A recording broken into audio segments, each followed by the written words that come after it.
വിശ്വാസം മതി എന്ന് പറഞ്ഞ സെൻറ്റ് പോൾ തന്നെ കുറച്ച് കഴിയുമ്പോൾ മാറും. 10 കൊല്ലം കഴിയുമ്പോൾ മാറും. റോമാലേഖനം എഴുതി 56-ലാണ്, ടൈറ്റസ് എഴുതി 66-ലാണ്. 10 കൊല്ലം. 10 കൊല്ലത്തിന് ശേഷം കഴിയുമ്പോൾ അദ്ദേഹത്തിന് മനസ്സിലായി വിശ്വാസം മാത്രം പോരാ, പിന്നെന്താണ്. അപ്പോൾ നമ്മൾ ദൈവത്തിൻ്റെ കാര്യങ്ങൾ അറിയണത് ദൈവത്തിലിങ്ങനെ ജീവിക്കുന്ന അനുസരിച്ച് ക്രൊണോളജിക്കലായിട്ട് നമ്മൾ ജീവിച്ച് വരുമ്പോഴല്ലേ ദൈവം ഓരോരോ കാര്യം നമുക്ക് വെളിപ്പെടുത്തി വെളിപാടിൻ്റെ പൂർണ്ണതയിലേക്ക് നമ്മളെ കൊണ്ടുവരണേ. അങ്ങനെ വരാൻ കാരണം എന്താണെന്ന് വെച്ച് കഴിഞ്ഞാൽ, ഇപ്പോൾ AD 56 വിശ്വാസം ഒരാൾ നീതീകരിക്കപ്പെടുന്നത്, റച്ചസ് നിത്യരക്ഷ പ്രാപിക്കണത് അയാൾ വിശ്വാസം മൂലമാണെന്ന് മാത്രം. പക്ഷേ അതിനിടയ്ക്ക് യാക്കോബ് ഒരു 5 കൊല്ലം കഴിഞ്ഞപ്പോൾ യാക്കോബ് പറഞ്ഞ് ഇത് നടക്കുമെന്ന് തോന്നുന്നില്ല. യാക്കോബ് ഒരു 60 ആയപ്പോൾ, AD 56 റോമാലേഖനം എഴുതുന്ന 60 ആയപ്പോൾ യാക്കോബ് പറഞ്ഞ് അത് പ്രവൃത്തി വേണമെന്ന് പറഞ്ഞ്. അങ്ങനെയാണ് സൽപ്രവൃത്തി വരണത്. യാക്കോബിൻ്റെ ലേഖനം എടുത്ത് 2:24. യാക്കോബ് 2:24. മനുഷ്യൻ വിശ്വാസം കൊണ്ട് മാത്രമല്ല, പറഞ്ഞേ, മനുഷ്യൻ വിശ്വാസം കൊണ്ട് മാത്രമല്ല, മനുഷ്യൻ വിശ്വാസം കൊണ്ട് മാത്രമല്ല പ്രവൃത്തികളാലുമാണ് നീതീകരിക്കപ്പെടുന്നതെന്ന് നിങ്ങൾ അറിയുന്നു. 56 കർത്താവ് ജനിച്ച് ഒരു 56 വർഷം കഴിയുമ്പോൾ നമ്മൾ സെൻറ്റ് പോളിൻ്റെ ആദ്യത്തെ ലേഖനം പുറത്തു വരുന്നത് റോമ. അവിടെ പറയുന്നത് എന്താണ്? വിശ്വാസം മതി, നമ്മൾ ക്രിസ്തുവിലുള്ള വിശ്വാസം കൊണ്ട് നമ്മൾ നീതീകരിക്കപ്പെടും. അപ്പോസ്തലന്മാരുടെ ഇടയിൽ ചർച്ചയായി. പിന്നെ ജെറുസലേം സൂനദോസ് തുടങ്ങാൻ നേരത്ത് സൂനദോസിൻ്റെ ഇടയ്ക്ക് കൃത്യമായ ഐഡിയ കിട്ടാൻ വേണ്ടി യാക്കോബ്, കർത്താവിൻ്റെ സഹോദരൻ യാക്കോബ് പറഞ്ഞു, വിശ്വാസം മാത്രം പോരാ, സിനഗോഗ് ശ്രദ്ധിക്കണം. ജെറുസലേം സൂനദോസ് നടന്നുകൊണ്ടിരിക്കണം ആദ്യത്തെ. അപ്പോൾ നിങ്ങൾ അവിടെയാണ് യാക്കോബ് അഡ്രസ്സ് ചെയ്യണത്. വിശ്വാസം മാത്രം പോരാ, മറിച്ച് എന്ത് വേണം? പ്രവൃത്തി വേണം. യാക്കോബിൻ്റെ ഈ ലേഖനമാണ് ലോകത്തെ മാറ്റിക്കളഞ്ഞത്. ലോകത്ത് ഇന്ന് കാണുന്ന സഭയുടെ എല്ലാവിധ ആതുര സേവനങ്ങളെയും, അതുപോലെ തന്നെ അവകാശ പോരാട്ടങ്ങളെയും, അതുപോലെ തന്നെ മനുഷ്യോചിതമായ എല്ലാ നടപടികളെയും ശുശ്രൂഷകളെയും എല്ലാം കുഞ്ഞുങ്ങളെ, ഇപ്പോൾ ഓട്ടിസം ബാധിച്ച കുഞ്ഞുങ്ങളെ, ജന്മന കിടപ്പിലായ കുഞ്ഞുങ്ങൾ, എന്തുമാത്രം കുഞ്ഞുങ്ങളെയാണ്, എന്തുമാത്രം സിസ്റ്റേഴ്സ് നോക്കണത് ലോകം മുഴുവനും. അതെല്ലാം കാര്യം ഈ യാക്കോബിൻ്റെ ലേഖനമാണ്. യാക്കോബിൻ്റെ ലേഖനം എന്ന് പറയുന്നത് വല്ലാത്തൊരു ലേഖനമായിപ്പോയി. അപ്പോൾ അത് സെൻറ്റ് പോൾ പറഞ്ഞതിന് ശേഷം സെൻറ്റ് പോൾ കർത്താവിനെ കണ്ടിട്ടില്ലല്ലോ, അതാണ് പ്രശ്നം. അതിനുശേഷം പക്ഷെ കർത്താവിൻ്റെ കൂടെ നടന്ന ആളാണ് യാക്കോബ്.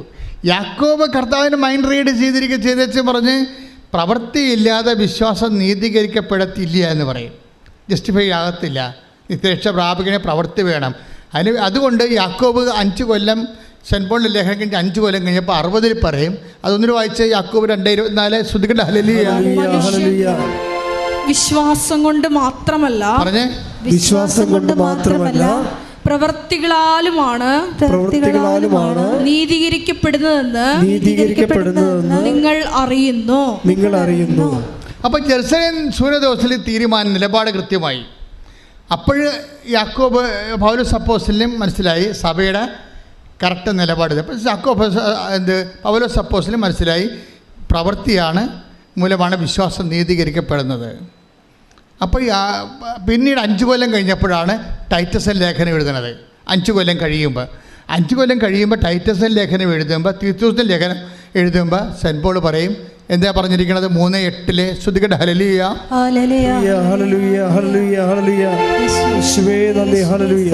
ഈ പറഞ്ഞത് സത്യമാണ്. ദൈവത്തിൽ വിശ്വസിച്ചവർ സൽപ്രവൃത്തികൾ ചെയ്യുന്നതിൽ ജാഗരൂകരായിരിക്കാൻ വേണ്ടി ഇക്കാര്യങ്ങളിൽ നീ സമ്മർദ്ദം ചെലുത്തണം എന്ന് ഞാൻ ആഗ്രഹിക്കുന്നു. ഇവയെല്ലാം ശ്രേഷ്ഠവും മനുഷ്യർക്ക് പ്രയോജനകരവുമാണ്. നമ്മൾ എന്താണ് ഈ വിഷയത്തിന് സീരിയസ് പഠിപ്പിക്കാൻ കാരണം ഉടമ്പടി എന്ന് പറയുന്നത് മുഴുവനും പ്രവൃത്തികളാണ്. പ്രാർത്ഥനയുടെ അംശം അതിൻ്റെ അകത്ത് 30% ഉള്ളു, ബാക്കിയെല്ലാം പ്രവൃത്തിയുടേതാണ്. അപ്പോൾ ഈ പ്രവൃത്തികൾ ചെയ്യുന്നവർ 2 കാര്യം മനസ്സിലാക്കണം. ഒന്നാമത്തെ ഇത് വർക്കൗട്ട് ഫയർ ആകണമെന്നുണ്ടെങ്കിൽ പ്രവൃത്തികൾ ചെയ്യണം. പക്ഷേ this is not my point. എൻ്റെ പോയിൻ്റ് ഇതുമല്ല. ഞാൻ എന്താ നിങ്ങൾ പറയണത്, ഈ സൽപ്രവൃത്തികൾ ഒരു ക്രിസ്തു ഇതരമായിട്ട് ക്രിസ്തുവിനെ മാറ്റി നിർത്തിക്കൊണ്ട് we can do so many good works, അതൊന്നും കൗണ്ടഡ് ആകത്തില്ല. എന്താ കാര്യം? അത് ക്രിസ്തുവിൻ്റെ മഹത്വത്തെ പ്രഘോഷിക്കാത്ത, അവൻ്റെ നാമത്തെ മഹത്വപ്പെടുത്താത്ത പ്രവൃത്തികളെല്ലാം ശരിക്കും പറഞ്ഞാൽ അത് കൃപാവര പ്രവൃത്തികളല്ല. നമ്മൾ we are aiming for graceful works, കൃപാവര പ്രവൃത്തികൾ. നിങ്ങളത് വളരെ കൃത്യമായിട്ട് ചെയ്യണം. സൽപ്രവൃത്തിയും കൃപാവര പ്രവൃത്തിയും തമ്മിലുള്ള വ്യത്യാസം എന്ന് പറയുന്നത്, കൃപാവര പ്രവൃത്തി for the glorification of Christ name, കർത്താവിൻ്റെ നാമത്തിൻ്റെ മഹത്വത്തിനാണ് അത് കാഴ്ചവെക്കുന്നത്. അതുകൊണ്ടാണ് ഇൻറ്റൻഷൻ പ്രധാനപ്പെട്ടതായി വരുന്നത്. നമുക്ക് ഇൻറ്റൻഷൻ പ്രധാനപ്പെട്ട, ചെയ്ത പ്രവൃത്തി ചെയ്യല്ല പ്രശ്നം. നിങ്ങൾ അതാണ് ഈശോ ഒരു ഗ്ലാസ് പച്ചവെള്ളമാണ് take the word of God 10:42 ശ്രദ്ധിക്കട്ടെ. ഹല്ലേലൂയ ഹല്ലേലൂയ ഹല്ലേലൂയ ഹല്ലേലൂയ ഹല്ലേലൂയ യേശുവേ നന്ദി, യേശുവേ സ്തുതി. ഹല്ലേലൂയ ഹല്ലേലൂയ ഹല്ലേലൂയ ഹല്ലേലൂയ. മത്തായി 10:42 ഈ ചെറിയവരിൽ ഒരുവന് ശിഷ്യന് എന്ന നിലയിൽ ഒരു പാത്രം വെള്ളമെങ്കിലും കൊടുക്കുന്നവന് പ്രതിഫലം ലഭിക്കാതിരിക്കുകയില്ലെന്ന് സത്യമായി ഞാൻ നിങ്ങളോട് പറയുന്നു. ഇവിടെ പ്രശ്നം എന്തുമാത്രം വലിയ കാര്യങ്ങൾ ചെയ്തു എന്നല്ല, ചെറിയ കാര്യങ്ങൾ പോലും ചെയ്താൽ അത് കൗണ്ടാകണത് അത് കൃപാവര പ്രവൃത്തി ആയതുകൊണ്ടാണ്. മനസ്സിലായോ? അത് ക്രിസ്തുവിൻ്റെ നാമത്തിൽ ചെയ്യുന്നത് കൊണ്ടാണ്. ഈ നമ്മൾ ഉടമ്പടിയിലിട്ട് വരുമ്പോൾ ഇതിൻ്റെ കൂടെ ചേർത്ത് വായിക്കാൻ പറ്റിയ വചനമാണ് മത്തായി സുവിശേഷം 25:40. Take the word of God. Mathai 25:40 ശ്രദ്ധിക്കട്ടെ. മത്തായി 25:40 രാജാവ് മറുപടി പറയും, സത്യമായി ഞാൻ നിങ്ങളോട് പറയുന്നു, എൻ്റെ ഏറ്റവും എളിയ ഈ സഹോദരന്മാരിൽ ഒരുവന് നിങ്ങൾ ഇത് ചെയ്തു കൊടുത്തപ്പോൾ എനിക്ക് തന്നെയാണ് ചെയ്തു തന്നത്. ഇതിന് വരുന്ന വിഷയം ഈ കൃപാവര പ്രവൃത്തി എങ്ങനെ ചെയ്യണത്, അതാണ് 25:40. ആ വചനം ഒന്ന് വായിച്ചേ. മത്തായി സുവിശേഷം. സത്യമായി ഞാൻ നിങ്ങളോട് പറയുന്നു, സത്യമായി ഞാൻ നിങ്ങളോട് പറയുന്നു, എൻ്റെ ഏറ്റവും എളിയ ഈ സഹോദരന്മാരിൽ ഒരുവന്, എൻ്റെ ഏറ്റവും ചെറിയ സഹോദരന്മാരിൽ ഒരുവന് നിങ്ങൾ ഇത് ചെയ്തു കൊടുത്തപ്പോൾ എനിക്ക് തന്നെയാണ് ചെയ്തു തന്നത്. അപ്പൊ ഇതാണ് കൃപാവര പ്രവൃത്തി എന്ന് പറയണത്. എന്താ വെച്ച് കഴിഞ്ഞാൽ ക്രിസ്തുവിന് തന്നെ നമ്മൾ ചെയ്തു കൊടുക്കുകയാണ് ഡയറക്റ്റായിട്ട്. അതെങ്ങനെയാണ്? ക്രിസ്തുവിൻ്റെ നാമത്തിൽ ആണ് നമ്മൾ ഏറ്റവും എളിയ സഹോദരന് ചെയ്ത് കൊടുക്കുന്നത്. ഇതിനകത്ത് എന്താ നമുക്ക് വേണ്ടത്? 2 കാര്യങ്ങൾ വേണം. എന്ത് വേണം? ക്രിസ്തുവിനോടുള്ള സ്നേഹം വേണം, ആ സഹോദരനോടുള്ള സ്നേഹം വേണം. 2 സംഭവം വേണം. വിശ്വാസം മാത്രം പോരാ. 2 കാര്യം. കൃപാവര പ്രവർത്തിക്ക് 2 കാര്യം വേണം. എന്തൊക്കെ വേണം? ഒന്ന് ക്രിസ്തുവിനോടുള്ള സ്നേഹം വേണം. രണ്ടാമത്തത് സഹോദര സ്നേഹം. നിങ്ങൾക്ക് എന്താ സംഭവിച്ചിട്ടുള്ളത്? നിങ്ങൾക്ക് മാതാവിനോടാണ് കൂടുതൽ സ്നേഹം വേണ്ടത്. This is wrong. അതല്ല സംഭവം. അമ്മ എന്താ ചെയ്യണത്? ഇപ്പം അമ്മ ചെയ്തിരിക്കണത് അവൻ പറയണത് പോലെ ചെയ്യുക. അതാ പ്രശ്നം. ഈ ചെയ്ത്താണ് കൃപാവര പ്രവൃത്തി എന്ന് പറയണത്. ഇപ്പം എനിക്കും നിനക്കും എന്താ? എൻ്റെ സമയം ഇനിയും സമാഗതമായിട്ടില്ല. നമ്മുടെ പ്രശ്നങ്ങൾക്ക് വരാൻ പോകുന്ന വിഷയം ഒന്നും ദൈവത്തിന് അവിടെ റോളില്ല എന്നാണ്. നിനക്ക് ജോലി കിട്ടും, അനുസരിച്ച് നീ കല്യാണം കഴിക്കും, നീ കുഞ്ഞുങ്ങളെ ജനിപ്പിക്കും, അവർ പഠിക്കും. ഞാനൊരു വീട്ടിൽ ചെന്നപ്പോൾ ഒരു ഞായറാഴ്ചയാണ് വീട്ടിൽ ചെന്നത്. ഒരു അത്യാവശ്യം ഒരു വിഷയം ഉണ്ടായ കാരണം ഞായറാഴ്ച എനിക്കൊരു വീട്ടിൽ പോകേണ്ടി വന്നു. അവിടെ ചെന്നപ്പോൾ അവിടുത്തെ 2 കുട്ടികളും കാറ്റഗിസത്തിന് പോയിട്ടില്ല അന്ന്. അപ്പോൾ എൻ്റെ സ്വഭാവത്തിന് പിന്നെ അവരുടെമായിട്ടുള്ള ബന്ധങ്ങളും കാര്യങ്ങളല്ല പ്രശ്നം. എനിക്ക് അവരുമായിട്ട് എൻ്റെ കാര്യം ചിലപ്പോൾ നടന്നില്ലല്ലോ. ഞാൻ ചോദിച്ചു, ഈ പിള്ളേരെന്താണ് കാറ്റഗിസിൽ പോകാത്തെന്ന് ചോദിച്ചു. നിങ്ങളൊരു വീട്ടിൽ ഉടമ്പടി എടുത്തവരാണ് നിങ്ങളെങ്കിൽ, നിങ്ങളുടെ വീട്ടിൽ ചെല്ലുമ്പോൾ ഒരു വീട്ടിൽ കാറ്റഗിസത്തിനും പോകാതെ കുർബാനയ്ക്ക് പോകാതെ ഒരു വ്യക്തി ഉണ്ടെങ്കിൽ, നിങ്ങൾ ദൈവസ്നേഹം ഉണ്ടെങ്കിൽ നിങ്ങൾ ചോദിക്കും, അല്ലെങ്കിൽ അവരെന്ത് വിചാരിക്കും, നമ്മളെന്തിനാണ് അവരുടെ കാര്യത്തിൽ ഇടപെടണമെന്ന് ചോദിക്കും. ഇതാണ് ഫസ്റ്റ് സ്റ്റെപ്പ്. ഒരു വ്യക്തിക്ക് ദൈവസ്നേഹമുണ്ടോ ഇല്ലേ എന്ന് അറിയണമെന്നുണ്ടെങ്കിൽ നമുക്ക് വലിയ കുഴപ്പമില്ല, പൊല്ലാപ്പില്ലാത്ത വിഷയങ്ങൾക്കൊക്കെ നമ്മൾ സേഫായിട്ട് നമ്മൾ ഡേഞ്ചർ സോണിലൊക്കെ ഒരിക്കലും കളിക്കത്തില്ല, സേഫ് സോണിലേ കളിക്കത്തുള്ളൂ. അപ്പോൾ തന്നെ ദൈവത്തിന് അറിയാം, ദൈവത്തെ നിങ്ങൾ എന്ത് പറഞ്ഞാലും കണ്ണിൽ പൊടിയിടാൻ പറ്റില്ല, കണ്ണിത്തിരി വലുതാണ്, അത്ര കുഴപ്പമാണ്. നമുക്ക് ഇടണ പൊടിക്കൊരു കണക്കില്ലേ, ഇല്ലേ? നമുക്കിടാൻ ദൈവത്തിൻ്റെ കണ്ണിൽ പൊടിയിടാൻ പറ്റരുത്, കാര്യം ദൈവത്തിൻ്റെ കണ്ണിത്തിരി വലുതായി പോയി. നമുക്ക് ഇടണ പൊടിക്കൊരു കണക്കുണ്ടല്ലോ, അതല്ലേ പ്രശ്നം. അതുകൊണ്ട് എപ്പോഴും നമ്മൾ ശ്രദ്ധിക്കേണ്ട ഒരു വിഷയം വെച്ചാൽ നിങ്ങൾ ആദ്യം തന്നെ ദൈവസ്നേഹം വർദ്ധിക്കാൻ വേണ്ടി പ്രാർത്ഥിക്കണം. 3:12 എടുത്ത് തെസ്സലോനിയൻസ് സ്തുതിക്കട്ടെ. ഹല്ലേലൂയ ഹല്ലേലൂയ ഹല്ലേലൂയ ഹല്ലേലൂയ ഹല്ലേലൂയ യേശുവേ നന്ദി. ഹല്ലേലൂയ ഹല്ലേലൂയ ഹല്ലേലൂയ ഹല്ലേലൂയ ഹല്ലേലൂയ. 1 തെസ്സലോനിക്ക 3:12 ഞങ്ങൾക്ക് നിങ്ങളോടുള്ള സ്നേഹം പോലെ പറഞ്ഞേ, ഞങ്ങൾക്ക് നിങ്ങളോടുള്ള സ്നേഹം പോലെ നിങ്ങൾക്ക് തമ്മിലും മറ്റെല്ലാവരോടുമുള്ള സ്നേഹം വളർന്ന് സമൃദ്ധമാകാൻ കർത്താവ് ഇടവരുത്തട്ടെ. ഇപ്പം ദൈവത്തിനൊരു റോളുണ്ട് ഇതിൻ്റെ അകത്ത്. നമുക്ക് ലവ് ഓഫ് ഗോഡ് ലെവൽ കുറവാണെങ്കിൽ നിങ്ങൾ അഡ്രസ്സ് ചെയ്യേണ്ട അതാണ്. എൻ്റെ IELTS പാസ്സാക്കണേ, എൻ്റെ IELTS പാസ്സാക്കി ജന്മം പ്രാർത്ഥിച്ചാൽ ദൈവത്തിന് അതുകൊണ്ട് പ്രയോജനമില്ല. ദൈവം പറയും എനിക്ക് നിനക്ക് എന്താ എന്ന് ചോദിക്കും. ഇതാണ് പ്രശ്നം. എൻ്റെ IELTS പാസ്സാക്കി എൻ്റെ വസ്തു വിൽക്കണേ, എനിക്ക് കല്യാണം നടത്തണേ, എനിക്ക് കുഞ്ഞുങ്ങളുണ്ടാകണമെന്ന് പറഞ്ഞത് മാത്രം ഇരുന്ന ദൈവം ചോദിക്കുന്ന ചോദ്യം എന്താണ്? എനിക്ക് നിനക്കും എന്താ? ഇവിടെ എന്താ പ്രശ്നം വെച്ച് കഴിഞ്ഞാൽ ആദ്യം ലെവൽ വർദ്ധിപ്പിക്കണം. ടെക്നിക്കലായിട്ടാണ് ഉടമ്പടി സമീപിക്കേണ്ടത്. ലെവലിൽ അത് എന്തിനാണ്? ദൈവത്തോടുള്ള സ്നേഹം വേണം, നമുക്ക് പരസ്പര സ്നേഹം ഉണ്ടാകണം. അത് പിന്നെ എന്ത് ചെയ്യണം? പരസ്പര സ്നേഹം ഉണ്ടെന്നും പറഞ്ഞുകൊണ്ട് it is N ongoing process. എന്താ എഴുതിയിരിക്കണത്? ഞങ്ങൾക്ക് നിങ്ങളോടുള്ള സ്നേഹം പോലെ എന്ന് പറഞ്ഞേ, ഞങ്ങൾക്ക് നിങ്ങളോടുള്ള സ്നേഹം പോലെ നിങ്ങൾക്ക് തമ്മിലും മറ്റെല്ലാവരോടുമുള്ള സ്നേഹം വളർന്ന് സമൃദ്ധമാകാൻ കർത്താവ് ഇടവരുത്തട്ടെ. അപ്പൊ സ്നേഹം കുറഞ്ഞാൽ അതിൻ്റെ റോള് ദൈവത്തിനുണ്ട്, ഉറപ്പല്ലേ?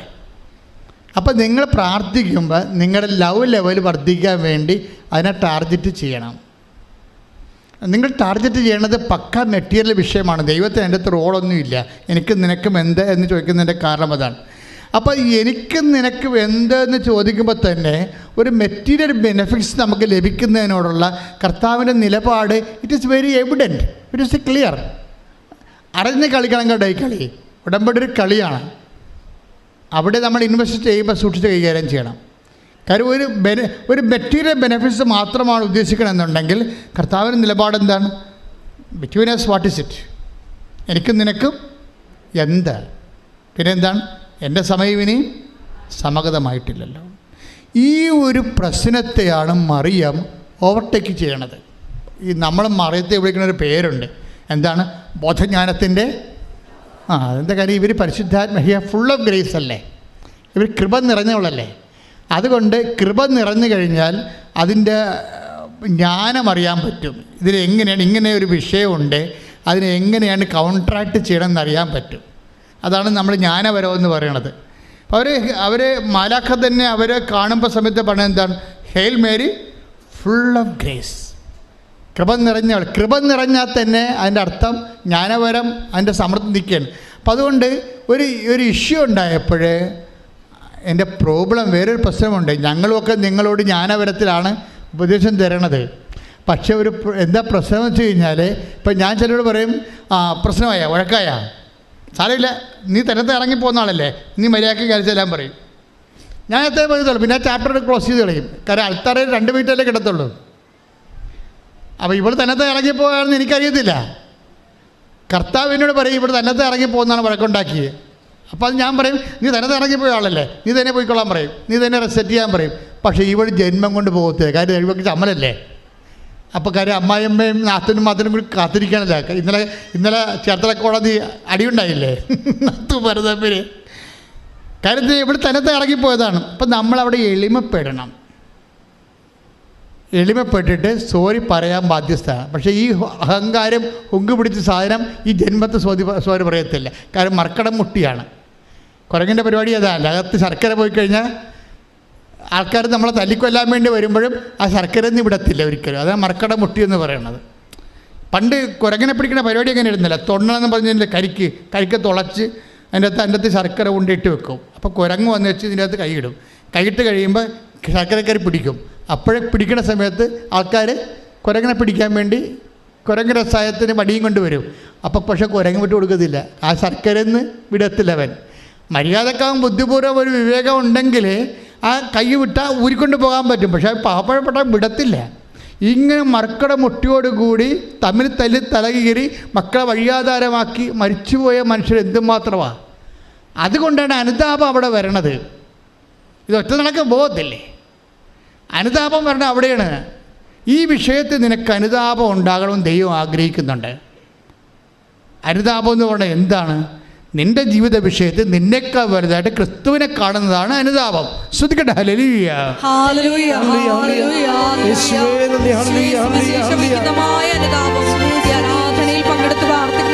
അങ്ങനെ ഇതുപോലെ മർക്കട മുട്ടിയോട് കൂടി ഞാൻ തോറ്റു കൊടുക്കത്തില്ല, ഞാൻ ഇങ്ങനെ പോകത്തില്ലെന്ന് നാട്ടുകാരോട് പറഞ്ഞു പോയി.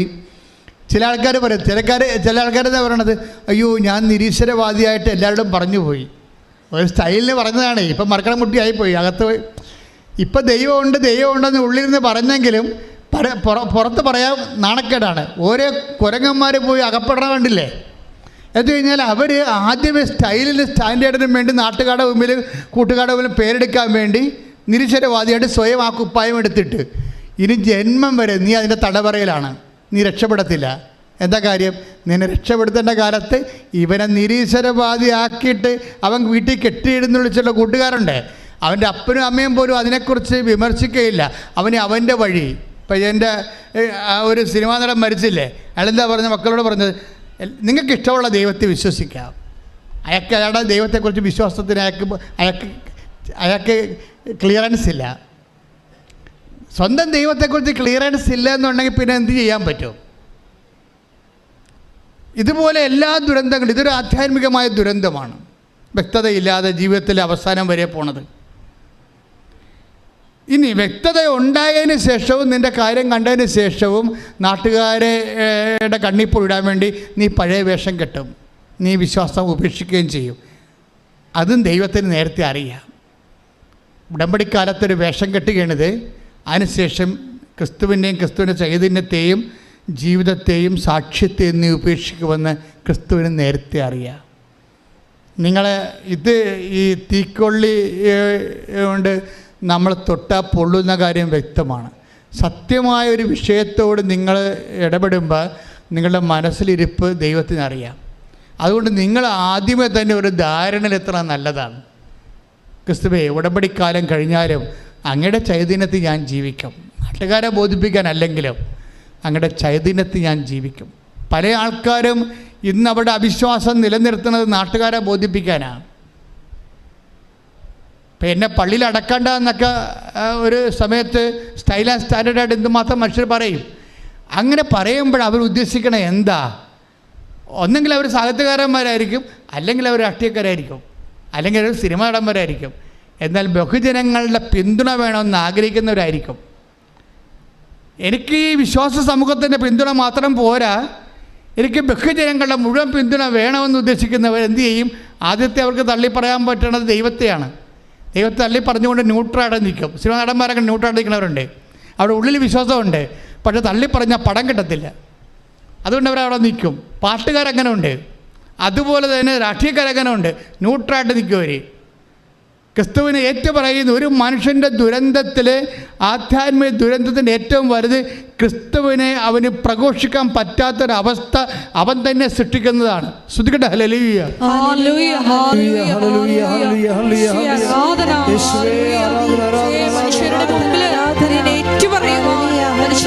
അഭിഷേകത്താൽ ഞങ്ങളെ ഓരോരുത്തരെയും നിറയ്ക്കണമേ. ഇതെന്താ പ്രശ്നം എന്ന് പറയണത്? ഈ സൽപ്രവൃത്തികളുടെയും നീതീകരണത്തിൻ്റെയൊക്കെ ഒരു വിഷയം എന്ന് പറയണത് ഇത് ഏതെങ്കിലും ഒക്കേഷനിൽ ചെയ്തു വരണ സംഭവമല്ല. ഇത് നിത്യത വരെ ചെയ്തുകൊണ്ട് പോകുന്ന കാര്യമാണ്. ഇത് ഓൺഗോയിങ് ജസ്റ്റിഫിക്കേഷൻ എന്ന് പറയും. എന്ന് വെച്ച് കഴിഞ്ഞാൽ ഒരു തുടർ നീതീകരണ പ്രക്രിയ. അതെന്തും പറയുകയാണ്, എവിടെയാണ് ഇത്? നമുക്ക് IELTS പാസ്സായ പോരാ, കാനഡയിൽ പോകാനേ പറ്റത്തുള്ളൂ. കാനഡ കഴിഞ്ഞ രാജ്യങ്ങളുണ്ട്, അതിനകത്ത് എൻ്റെ പേര് ദൈവരാജ്യം എന്നാണ്. ശ്രദ്ധിക്കട്ടെ. ഹല്ലേലൂയ.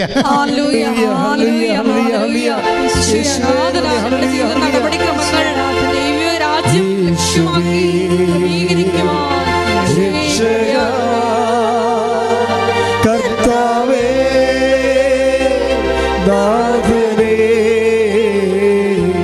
അവസാന നീതീകരണം ലഭിക്കണവരെ ഒരാത്മാവ് അസ്വസ്ഥമായിരിക്കും. സത്യമായ ദൈവത്തെ കണ്ടെത്തിയ മനുഷ്യർ അവസാനത്തെ നീതീകരണം കിട്ടുന്നത് എപ്പോഴാണ്? നമ്മൾ പറഞ്ഞ 25-34 തൊട്ട് വചനങ്ങളിലാണ്. അതാ 25:34. അനന്തരം രാജാവ് തന്റെ വലതുഭാഗത്തുള്ളവരോട് അരുളി ചെയ്യും, എന്റെ പിതാവിനാൽ അനുഗ്രഹിക്കപ്പെട്ടവരെ വരുവിൻ. ലോകസ്ഥാപനം മുതൽ നിങ്ങൾക്കായി സജ്ജമാക്കിയിരിക്കുന്ന രാജ്യം അവകാശപ്പെടുത്തുവിൻ. എന്തെന്നാൽ ഇതാണ് ലാസ്റ്റ് ജസ്റ്റിഫിക്കേഷൻ. നിങ്ങൾക്കായി ഒരുക്കിയിരിക്കുന്ന രാജ്യം അവകാശപ്പെടുത്താൻ പറയണത് വരെ we are in the process of justification. നീതീകരണത്തിൻ്റെ പ്രോസസ്സാണ്. അച്ഛൻ എന്താ ഇങ്ങനെ പറയണമെന്ന് ചോദിച്ചു കഴിഞ്ഞാൽ, നിങ്ങളൊരു ഒക്കേഷണൽ ജസ്റ്റിഫിക്കേഷന് വേണ്ടി കുറച്ച് സൽപ്രവർത്തികൾ ഇപ്പം ചെയ്യുകയാണ്. ഇതിനകത്ത് വരുന്നവർ ഇതുകൊണ്ട് ഉടമ്പടി ലാഗ് ചെയ്യണതിൻ്റെ കാരണം, ഒന്ന്, നിങ്ങൾ ഇതുകൊണ്ട് അവസാനിപ്പിക്കാൻ പോകുന്ന ദൈവത്തിന് അറിയാം. 2, നിങ്ങളിത് ചെയ്യണ ദൈവസ്നേഹത്തോടെ അല്ല. അപ്പം പിന്നെ ഇത് ഓവർകം ചെയ്യാനുള്ള മാർഗം എന്താണ്? ദൈവത്തോട് നേരത്തെ മുൻകൂർ ജാമ്യം പറയണം, ഞാൻ ഇതുകൊണ്ട് ക്രിസ്തീയ ജീവിതം അവസാനിപ്പിക്കത്തില്ല, ഞാൻ ദൈവസ്നേഹത്തോട് മാത്രമേ എൻ്റെ ജീവിതം ചെയ്യത്തുള്ളൂ. പക്ഷേ ഇങ്ങനെ നൗ ആൻഡ് ദെൻ ആയിട്ടൊരു വ്യക്തിക്ക് അത് ഐഡിയലല്ല. നൗ ആൻഡ് ദെൻ, അപ്പോഴും ഇപ്പോഴൊക്കെ ആയിട്ട് കുറച്ച് സൽപ്രവർത്തികൾ ചെയ്ത് അത് ഫങ്ഷനായിട്ട് മാറ്റാം. പക്ഷേ മിഷനായിട്ടാണിത് വരേണ്ടത്. എന്താ കാര്യം വെച്ച് കഴിഞ്ഞാൽ, നാം ഇപ്പോൾ ക്രിസ്തീയ ജീവിതം നമുക്കറിയില്ല, അബൈഡിങ് ലവ്. യോഹന്നാന്റെ സുവിശേഷം 14:15 എടുത്ത് ശ്രദ്ധിക്കട്ടെ. ഹല്ലേലൂയ, ഹല്ലേലൂയ, ഹല്ലേലൂയ, ഹല്ലേലൂയ, ഹല്ലേലൂയ. യേശുവേ നന്ദി. ഹല്ലേലൂയ, ഹല്ലേലൂയ. യേശുവേ സ്തുതി. ഹല്ലേലൂയ. 14:15. യോഹന്നാൻ 14:15. നിങ്ങൾ എന്നെ സ്നേഹിക്കുന്നുവെങ്കിൽ, നിങ്ങൾ എന്നെ സ്നേഹിക്കുന്നുവെങ്കിൽ എന്റെ കൽപ്പന പാലിക്കും. അടുത്ത വചനം വായിച്ചേ. ഞാൻ പിതാവിനോട് അപേക്ഷിക്കുകയും എന്നേക്കും നിങ്ങളോട് കൂടെ ആയിരിക്കാൻ മറ്റൊരു സഹായകനെ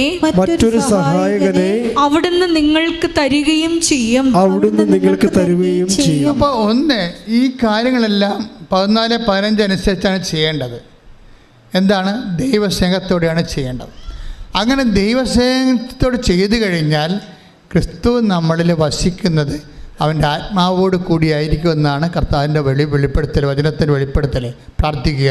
കർത്താവായ ദൈവമേ, അപ്പോഴും ഇപ്പോഴും നല്ല പ്രവൃത്തികൾ ചെയ്യുന്ന